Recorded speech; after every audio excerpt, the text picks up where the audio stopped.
So I just finished playing Cyberpunk, and I gotta say, this is the most conflicted I've felt about a game in a long time. I bought it when it came out back in 2020, and between all the negative press about it and just not gelling with the first few hours, I left it in my backlog. But I always felt guilty for never giving it a second chance, especially given all of the updates and the success of the recent Cyberpunk anime. And on the second try, I remade my character and ended up basically 100%ing it over 70 hours. In short, the only thing I can say is that Cyberpunk may be the most 7 out of 10 game ever made. Its enjoyment is so subjective, and for every game element it fumbles, there is another one that feels novel and well executed. I'll probably contradict myself a lot during this review because Cyberpunk is neither wholly good nor bad. There are aspects that are really great and forward-thinking, and others that are really head-scratching and regressive, so unlike most games, it's going to be hard to give a singular impression. This is a pretty dense game, so I'm not sure how long this will end up being, but I feel compelled to break down what I just played and see if anyone else had the same impression. Starting off with character customization. So in Cyberpunk, you play as V, a mercenary in Night City. Obviously, as an RPG, role-playing and player expression is extremely important. In terms of just general cosmetics, Cyberpunk has the perfect amount of options. There's a lot of preset options, but not so many that it's overwhelming. The addition of cosmetic cyberware is a cool way to give your V a cyberpunk aesthetic, and of course you can customize your character's genitals as well, although this seems like it's done more for a laugh since unless you run around naked, it doesn't affect the game in any way. Now on the topic of sex and genitals, this is what I think is one of the biggest role-playing missed opportunities. One of the most common themes throughout cyberpunk stories is the ghost in the shell, or the idea that our bodies are simply a vessel for the metaphysical soul that can be transplanted into any other shell. When the game was being announced, I assumed being able to freely swap genders would be a given for this very reason. You're able to modify multiple body systems with cyberware, so naturally the spirit of V would be transferable no matter what binary sex you chose on the outside. While you can modify your sex organs, in Cyberpunk you will always only be a boy or a girl. You can't change your character's voice, and the attraction of every romance partner is binary. I honestly don't think this was any kind of political decision, but rather a gameplay limitation. For example, if you romance Judy as a female but switch over to a male, that causes gameplay problems since Judy's gay. I'll get more into this later when I talk about companions, but it seems like a deliberate choice that each romance partner has a defined sexual preference, unlike other games where every romanceable character will be into regardless of if you're male or female. Perhaps it's just a bit too early for video games to represent the wide array of sex and gender present in the real world, but I still think it was a missed opportunity to play with things like gender and how relationships might work in a potentially post-binary world in 2077. From a gameplay perspective, the character creator is actually very flexible. There are 5 attributes to upgrade, and within each attribute are skill trees for each skill. There are no classes, and you have the option of respeccing your perk points for a fee. Upgrading attribute points provides general passive buffs, unlocks more of the skill tree, and sometimes opens up skill checks that make missions easier. It helps that you have an idea of how you want to play early on. You can invest in stealth skills, assault skills, quick hacking, and a bunch of other things. I believe there was a post-launch update that gave players more attribute points, and this makes it a lot harder to screw up your character. I went in my first playthrough with basically no planning, and my character was pretty much good at everything by the end of the game. This might not be true on harder difficulties, but on the default difficulty it made sense to me to make your character a god after putting in the time. Of all the aspects of roleplay, narrative roleplay is lacking the most. This is primarily due to the fact that V is a really weak character. I had a backstory in mind for my character, which I gave up on quickly because I was pretty much given no room to express myself within the game's limited dialogue options. Before you finish creating your character, you must choose between 3 paths: Street Kid, Corpo, and Nomad. This affects how you start the game and some dialogue options, but that's basically it. Given how weak of a character V is, it feels like these dialogue options are window dressing to hide the fact that your decision was mostly inconsequential. I'll get into the narrative more later on in this review, but you're basically forced into some oddball combination of a gruff mercenary, streetwise kid, and a reluctant protagonist. It's not clear what tone you get with each dialogue choice, and on one hand it's nice that everything isn't spelled out, but most of the time your character's tone is completely different from your intention. Take Mass Effect. Every dialogue tree gives you a positive, neutral, and negative response option. While you might just absentmindedly go with one option in every dialogue, you at least know the tone of how you'll respond. In Cyberpunk, this ambiguity also applies to major choices. There aren't too many moments like this in the game, but when it came to a big ethical choice, There are, quote, good and bad choices, and I wasn't sure I picked the bad one until I was berated by the other characters. You're a real piece of shit. It's especially a shame there's no flexibility in your character's personality, considering how many options there are to come up with cool looking characters. It really feels like you're just customizing an avatar instead of creating a character, which is really frustrating in an RPG. This tone problem gets worse when it comes to your character's relationship with Johnny Silverhand, but I'll get deeper into that later. It's a cliche to say that Night City is the most important character in Cyberpunk, but it's true. Although gameplay limitations prevent it from feeling like a true sandbox, it's one of the better open worlds from the last generation of games. There are distinct regions of Night City which give off different vibes. Obviously, there are corpo areas, the main streets, and the nomad deserts, but there are subtler differences that make Night City feel diverse. On the topic of diversity, Night City is inhabited by various gangs that you'll come into contact with.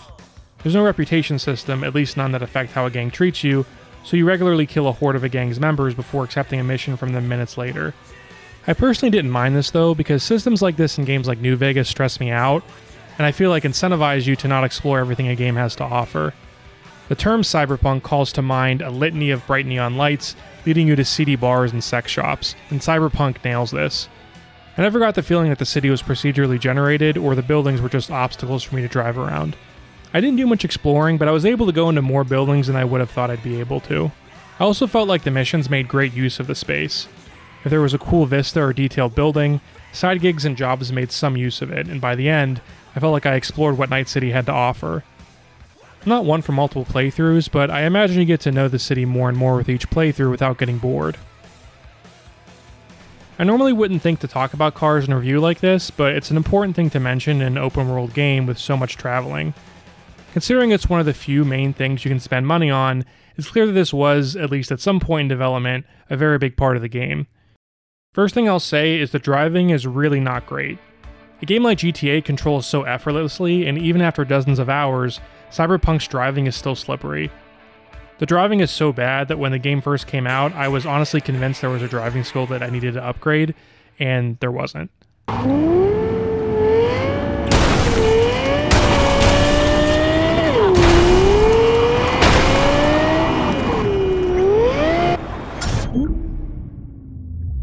I did get used to it and found myself enjoying bikes the most, but it's baffling that an open world game with such an emphasis on cars would have driving this poor.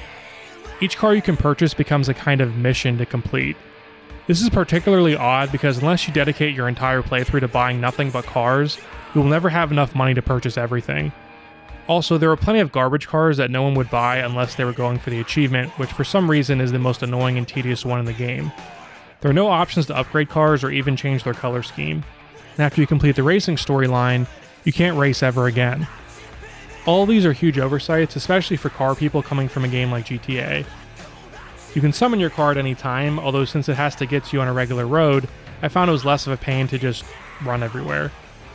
You do have the option of fast traveling, and there are almost too many fast travel points across the map, but I honestly feel like you'd be missing out if you just fast traveled everywhere. While the driving is wonky, fast traveling from objective to objective is not the best way to enjoy Night City. As I mentioned before, Cyberpunk is very flexible with how you want to play. You can spec into assault weapons for a traditional FPS experience, you can invest in stealth skills to go into more of a stealthy spy role, or build up your quick hacks to take enemies out without lifting a finger. Quick hacks are Cyberpunk's equivalent to spells. Some examples are Reboot Optics, which cause temporary blindness, or ultimate quick hacks like Suicide, which cause enemies to end their own life on command. There's enough to get the job done, and while some are pretty imaginative, I was surprised that there weren't more that I hadn't uncovered by the time I finished my playthrough.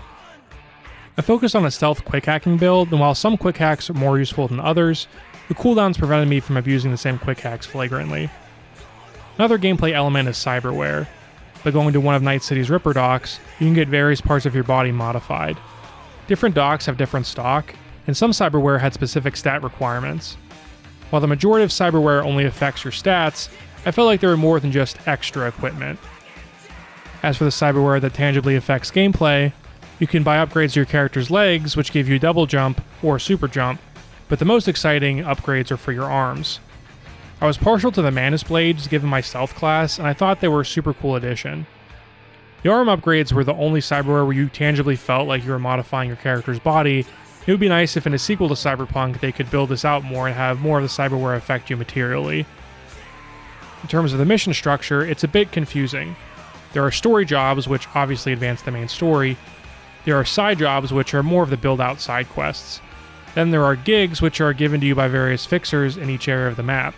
And then there are NCPD scanners, which are like side missions, where you go somewhere, kill 5 people, and move on.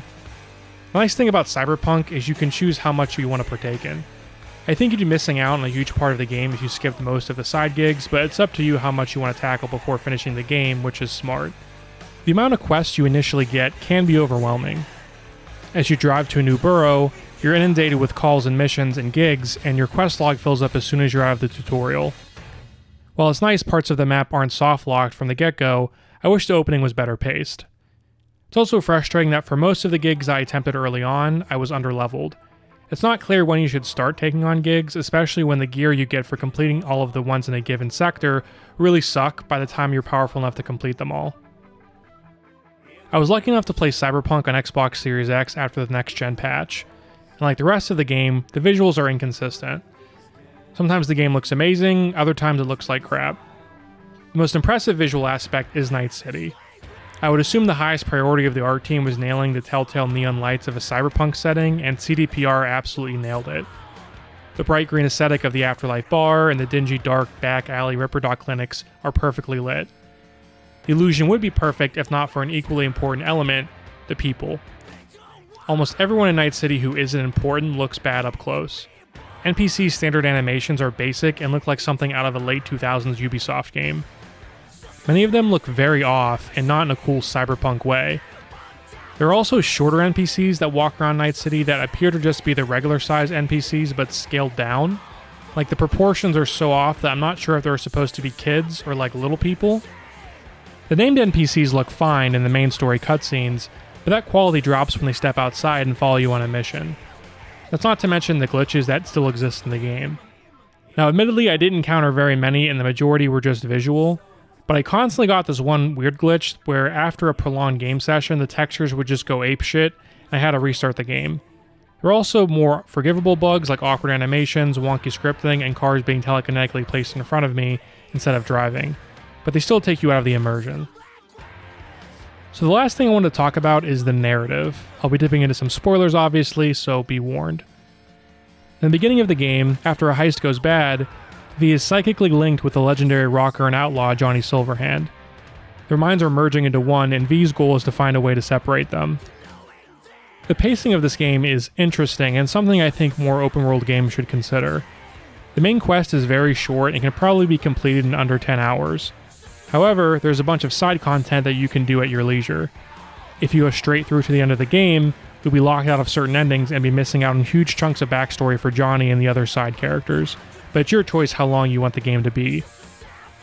Personally, I feel overwhelmed if I know a game is long since it's such a big time commitment, so knowing I could advance to the final mission at any time made me feel more comfortable taking my time and doing other stuff. One of the core aspects of the narrative is Johnny Silverhand, who's of course played by Keanu Reeves.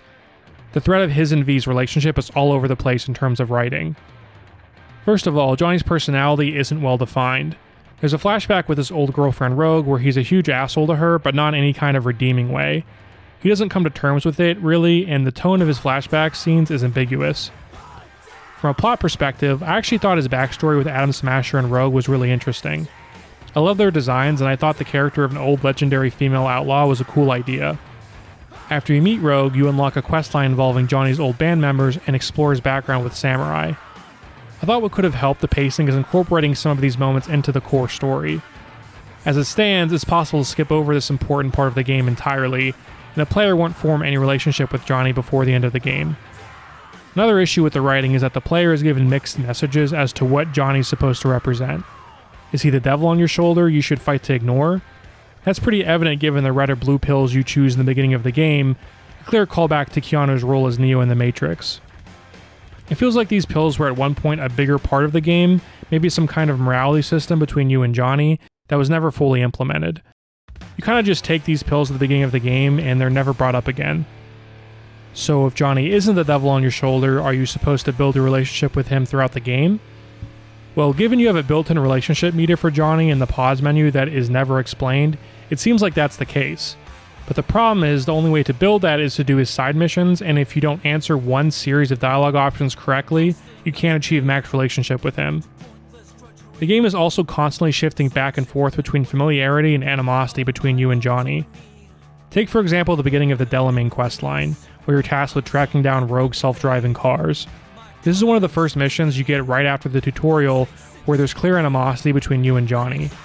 However, when the Delamain car crashes into your car, V asks Johnny for feedback on the situation like they're old partners, even though they just met and supposedly hate each other. Johnny, see what happened? Something feels off here. You don't say. Don't mean the wreck. I mean the run. City's most courteous chauffeur ups and drives away from the scene of an accident. The fuck kind of droid toy are you supposed to be? Fucking ghost off! Sometimes you'll get a dialogue option where you can choose to be nice or mean to him. Other times it's clear your relationship is supposed to be budding. I also don't understand why V would hate Johnny so much. It wasn't part of Johnny's plan to take over V specifically, and they're both just trying to manage in the same body, so the choice path where V just hates Johnny's guts just does not make any sense to me. In short, the Johnny storyline just feels like a first draft. It's not clear what role Johnny was supposed to play, and Cyberpunk just tries a little of everything. It's a shame because I think this could have been a cool idea if done right. Like the rest of the game, Keanu Reeves' performance is inconsistent. He definitely has the look down, and visually he's perfect for the role. His mocap also feels animated enough and is expressive even when he's just sitting and smoking. The dialogue is a different story. A lot of what he says comes off fine, but there are other times when his delivery is awkward. There are certain lines where it feels like he was given poor direction because he seemingly doesn't accentuate certain words correctly. Johnny, Jesus, look at you. Can't even... Great, you checking out again? The fuck was that? God, how you so fucking stubborn? Now like that! Stick some iron in your mouth and pull the trigger! Ultimately, it's cool to see a bigger name actor in a major video game like this, but I don't think his performance is the unforgettable home run CDPR was hoping it would be. In terms of themes, I already talked about the missed opportunities with the classic Ghost in the Shell theme, although we also see that a little bit in the final game, which I'll get to. It's mostly in Johnny's storyline, but it's not developed enough to go anywhere. Throughout the game, there are a lot of classic Cyberpunk messages. It's mostly anti-authority and anti-corporate stuff, although sometimes Cyberpunk can be a little too self-indulgent. The example that comes to mind is the Trauma Team, a clear parody of the American healthcare system. The idea is in Night City, the more expensive health insurance a citizen buys, the more protection they have, and the faster they'll get a response from the Trauma Team. Now, CDPR must have really been proud of this idea because I remember them bringing it up all the time when marketing Cyberpunk. The opening tutorial mission where you first encounter the Trauma Team was the demo CDPR showed most often, and the Trauma Team was this example of how deep and layered Night City was supposed to be. In reality, the Trauma Team is irrelevant except for a handful of missions. There's just one really embarrassing note in the game, which is basically this ham-fisted criticism of the American healthcare system, just saying, wow, don't you, players, see how messed up everything is? There's no subtlety, and it's not that I even disagree with the message, it's just really awkward. It's especially ironic given how much CDPR patted themselves on the back for such a bold stance, yet they couldn't even find a meaningful way to incorporate it more into the game. But anyway, another idea Cyberpunk introduces are brain dances, or BDs. Narratively, they're like movies, except they hardwire into your brain so you can feel everything the character feels. Some obvious implications for this would be futuristic porn, but also you have real sickos who want snuff BDs to feel what a person experiences moments before death. Like the Trauma Team, there is a bit of fart smelling going on with BDs, but it's more bearable in my opinion. There are the BD editor minigames, which are an interesting gameplay diversion. There's one mission that I thought posed a particularly interesting idea. I believe that in this case the BD is from the perspective of an autistic person, so we get to see what a brain dance would be like if the subject is neurodivergent. I thought it was a cool twist, and I wish the game expanded on it more. Next, we have the companions. The way that Cyberpunk handles companions I actually thought was one of the most interesting parts of the game. In most games, it's clear when you meet a new character that this is a companion, and the game almost gives them special treatment. In Cyberpunk, when you meet a new person, you don't know if you're being introduced to a new companion or just someone who'll be here for one mission. You're kind of just casually introduced to people who may or may not be there for the long haul, which I actually thought was really cool. It keeps things more organic and makes relationships feel more natural, like in real life. There also seems to be a conscious effort that at the very end of each major companion storyline, you're doing a very human activity to contrast with the synthetic world that you're in. For example, with Judy you're diving, Panam you're enjoying a campfire, with Kira you're sailing, etc. Some might say it's a shame that they don't follow you around, but in this case, I think they made the right decision making V a loner. Lastly, I want to briefly talk about the ending, or in this case, endings. I really liked how fleshed out every ending was. Usually in games with multiple endings, there will be a clear, true ending that the most effort was put into, like GTA 5. But with Cyberpunk, every ending felt like a true ending, at least in terms of scale. Even if you end up letting Johnny take over V's body, that ending feels poignant and meaningful still, not just a shitty conclusion for a shitty decision. There's also not one singular branching path to the ending. You can pick who you want to assist you in assaulting Arasaka Tower, as well as if you let Johnny take over your body. Obviously not insanely complicated, but at least it wasn't boiled down to one decision at the end of the game. On one hand, I enjoyed how detailed each of these endings are. They feel complete, and even the quote-unquote bad ending still had something to say you could take away from it. But I feel like there is so much thematic stuff jam-packed into each of these different endings that it's almost trying to rewrite the last 40 hours of gameplay into making you think they were about something more than they were. Let me explain. Some games have a tendency to backload a lot of their bigger ideas and themes into the last 10% of the game instead of spreading them out naturally over the course of a full experience. Take the ending where Johnny teams up with Rogue to take down Arasaka. Early on, when Johnny takes over V's body, he expresses concern for V, which seems like it happens regardless of how developed the relationship is at this point. There's some dialogue between Rogue and Johnny where it briefly touches on the Ghost in the Shell theme. Would have been nice if the idea of having a relationship with your lover's transplanted soul in a foreign body was expanded on more, but they saved most of the musings for the last mission. Then at the end of the game, if you select the option for Johnny to give his body back to V, V for some reason gets mad at you. I leave. You stay. Keys to my body are yours.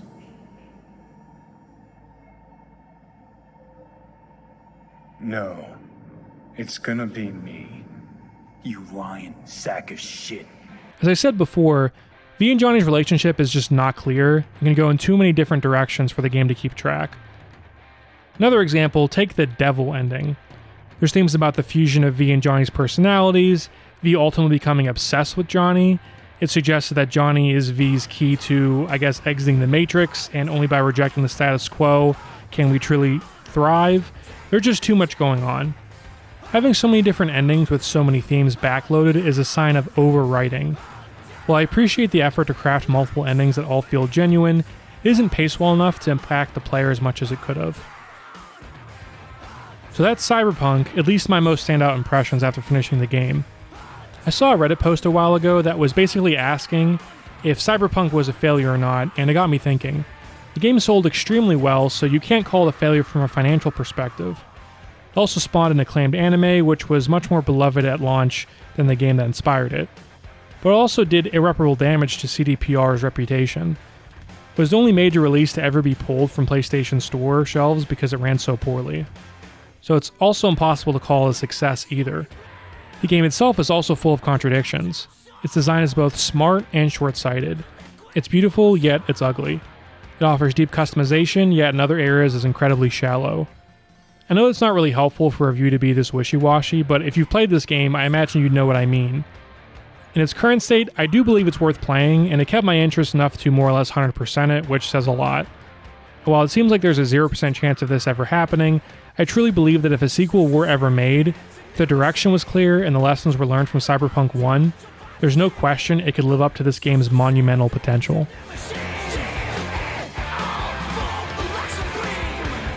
Just so sad.